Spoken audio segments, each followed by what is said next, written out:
서울 연남동의 한 오피스텔에서 친구를 감금하고 살해한 혐의로 구속된 20대 남성 2명은 피해자 측으로부터 고소를 당한 데 앙심을 품고 범행을 저지른 것으로 파악됐습니다. 검찰은 이들의 계좌 거래 내역을 추적하는 등 정확한 범행 동기를 확인하는 데 주력하고 있습니다. 취재기자 연결합니다. 임성호 기자. 네, 사회부입니다. 피해자들이 친구를 오피스텔에 가둬놓고 살해한 동기가 그동안 오리무중이었는데요. 일부가 오늘 파악됐죠.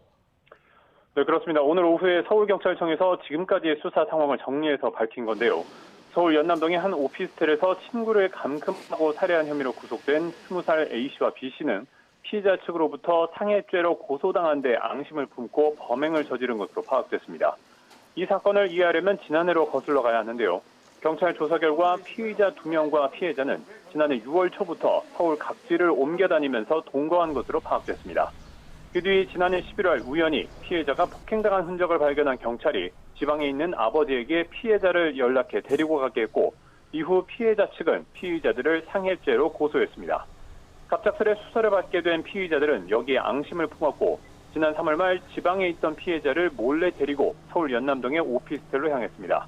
이후 피해자를 강압 상태에 두고 식사도 제대로 제공하지 않는 등 학대했다는 것이 경찰의 설명입니다. 또 이후 진행된 경찰 수사에서 피해자에게 피의자들이 허위 진술을 강요하는 등 수사를 적극적으로 방해한 사실도 확인됐다고 밝혔습니다. 구속된 피의자들은 피해자가 감금 때문에 사망에 이르르긴 했지만 일부러 자신들이 살해한 것은 아니라며 혐의를 부인하는 것으로 알려졌습니다.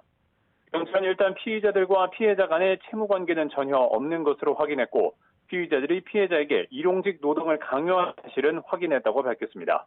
또 정확한 범행 동기와 경위를 파악하기 위해서 휴대전화 포렌식과 관련 장소 CCTV 분석을 마쳤고, 계좌 거래 내용을 분석할 예정이라고 덧붙였습니다.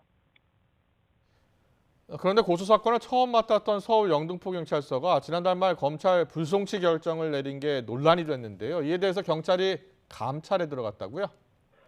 네, 그렇습니다. 경찰은 일단 지난 5월 말에 검찰 불송치 결정이 난 피해자 측의 상해죄 고소 사건에 대해선 이번 살인사건 수사와 함께 다시 들여다보고 있다고 밝혔습니다. 그러면서 피해자 상해 고소건을 일부러 부실 수사한 건 아니라고 선을 그었습니다. 경찰의 설명은 이렇습니다. 피의자들이 지난 3월 말 지방에 있던 피해자를 서울로 끌고 온 뒤에 수사기관은 피해자가 허위 진술을 하도록 강요를 했다는 겁니다.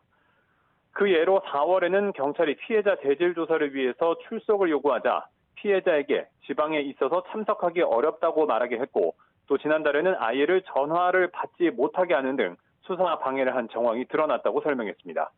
경찰은 그러면서도 당시 수사를 맡은 영등포경찰서의 사건 처리가 적절했는지 감찰을 진행 중이라고 밝히고, 조사 결과에 따라 필요한 조치를 하겠다고 덧붙였습니다. 경찰은 오는 21일 서울 마포서에서 이 사건 최종 수사 결과를 설명할 예정입니다. 지금까지 사회부에서 YTN 임성호입니다.